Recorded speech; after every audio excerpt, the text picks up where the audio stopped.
नमस्कार, मी सुरेखा. तारा न्यूज मध्ये आपलं स्वागत. पाहूयात आज दिवसभरातील महत्त्वाच्या घडामोडी. कोल्हापूरच्या क्रशर चौकातील एका नामांकित शाळेत 9वीत शिकणाऱ्या विद्यार्थ्यावर रॅगिंगच्या नावाखाली 6 विद्यार्थ्यांनी तब्बल 40,000 रुपये उकळल्याची धक्कादायक घटना उघडकीस आली आहे. पीडित मुलाने भीतीपोटी घरातील सोन्याचे दागिने विकल्यानंतर हा प्रकार उघडकीस आलाय. पालकांच्या तक्रारीनंतर प्रकरण जुना राजवाडा पोलीस ठाण्यात पोहोचलं असून पुढील चौकशी सुरू आहे.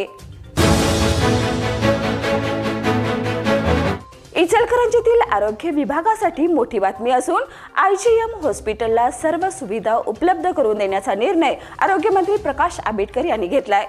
यावेळी त्यांनी हॉस्पिटलचा दौरा केला आणि नवीन सुविधांचा शुभारंभ केलाय. कोल्हापूर जिल्ह्यात डेंग्यूचे रुग्ण वाढतच आहेत. गेल्या 3 वर्षात दरवर्षी डेंग्यूच्या रुग्णसंख्या वाढत चालली आहे. ग्रामीण भागापेक्षा शहरी भागात जास्त रुग्ण आढळून येत आहेत. जिल्ह्यातही काही भागात डेंग्यूच्या साथीचा उद्रेक होतोय. गेल्या वर्षी 2023 ते 24 मध्ये 12 ठिकाणी साथीचा उद्रेक झालाय. यात 551 रुग्ण आढळलेत. भारतात पहिला HMPVचा रुग्ण बेंगलोरमध्ये सापडला आहे. त्यामुळे महाराष्ट्र सरकार सतर्क झालंय. या विषाणू संदर्भात घाबरण्याचं कारण नाही.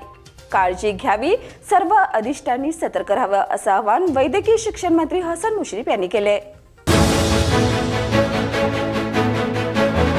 उर्दू भाषेची ओळख व्हावी आणि कोल्हापूरच्या महापालिकेच्या व अन्य उर्दू शाळांमधील विद्यार्थ्यांच्या विविध गुणांचा विकास व्हावा या उद्देशाने उर्दू कार्निवल 2025चं आयोजन करण्यात आलंय.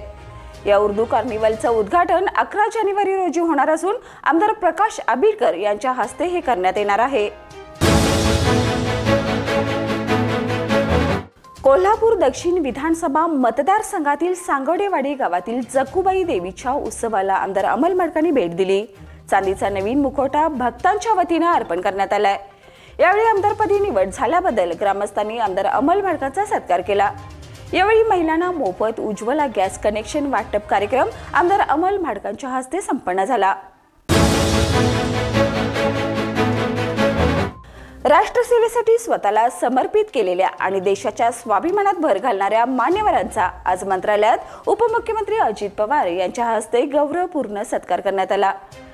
2024 ते 25 या वर्षासाठी जीवन गौरव पुरस्कार घोषित पद्मश्री श्री मुरलीधर राजाराम पेटकर, द्रोणाचार्य पुरस्कार घोषित प्रशिक्षक श्रीमती दीपाली देशपांडे आणि अर्जुन पुरस्कार घोषित आंतरराष्ट्रीय खेळाडू स्वप्नील कुसाळे व सचिन खिलारी यांचं मनपूर्वक अभिनंदन उपमुख्यमंत्री अजित पवार यांनी केलं व त्यांच्या पुढील यशस्वी वाटचालीसाठी शुभेच्छा दिल्या.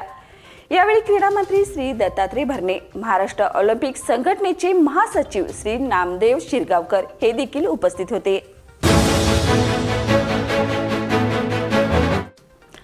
पन्हाळगडाच्या इतिहासात प्रथमच विद्युत रोषणाईमध्ये शिवछत्रपती पुरस्कार विजेते कैलासवासी दिलीप जोशी यांच्या स्मरणार्थ सावकार चषक या नावाने भव्य टेनिस क्रिकेट स्पर्धा गेली 9 वर्ष पन्हाळा क्रिकेट क्लब यांच्याकडून आयोजन करण्यात येते. 2 जानेवारी 2025 रोजी सुरू झालेली ही टेनिस बॉल क्रिकेट स्पर्धेचं उद्घाटन जनसुराज्याचे प्रदेशाध्यक्ष माननीय सुमितदादा कदम यांच्या हस्ते झालं. पहिलं प्रेम माणूस कधीच विसरत नाही. प्रत्येकाला त्याच्या पहिल्या प्रेमाची आठवण करून देणारा इलू इलू हा मराठी चित्रपट येत्या 31 जानेवारीला प्रदर्शित होणार आहे. या चित्रपटाच्या निमित्ताने 90च्या दशकातील प्रेमाच्या रंजक कथा प्रेक्षकांना अनुभवायला मिळणार आहेत. चित्रपटात विनोद जामकर, मीरा जगन्नाथ, निशांत भावसार, अंकिता लांडे, कमलाकर सातपुते, श्रीकांत यादव, यली यवराम यांच्या प्रमुख भूमिका आहेत. येत्या 31 जानेवारीला प्रेक्षकांना एक गोड गुलाबी आठवणींचा रोमॅन्टिक चित्रपट पाहायला मिळणार आहे. ICC चॅम्पियन्स ट्रॉफी 2025 फेब्रुवारीपासून सुरू होणार आहे. तर भारताचे सामने दुबईत होणार आहेत. भारतीय क्रिकेटमध्ये अलीकडच्या काळात बरेच काही घडलंय. तर रोहित शर्माची कर्णधारपदी निवड असल्याचं सांगण्यात आलंय. तर जसप्रीत बुमराहला चॅम्पियन्स टीम इंडियाचा उपकर्णधार बनवलं जाऊ शकतंय. तर या होत्या आज दिवसभरातील महत्त्वाच्या घडामोडी. उद्या पुन्हा भेटूया नवीन बातमीपत्रासह. तोपर्यंत पाहत राहा तारा न्यूज. बाळ, फ्रीजमधून श्रीखंड काढ ना. आम्ही पूर्वी घरीच बनवायचो श्रीखंड, त्याची चवच वेगळी होती. आता काय सगळं रेडीमेड. आजी, हे श्रीखंड खाऊन बघ. आज तुझ्या आईनं घरीच बनवलं की काय? हे आहे गोकुळचं श्रीखंड. अगदी जिभेवर रेंगाळणार. जिभेवरच नाही तर मनावरही रेंगाळणार. गोकुळ श्रीखंड, मनावर रेंगाळणार.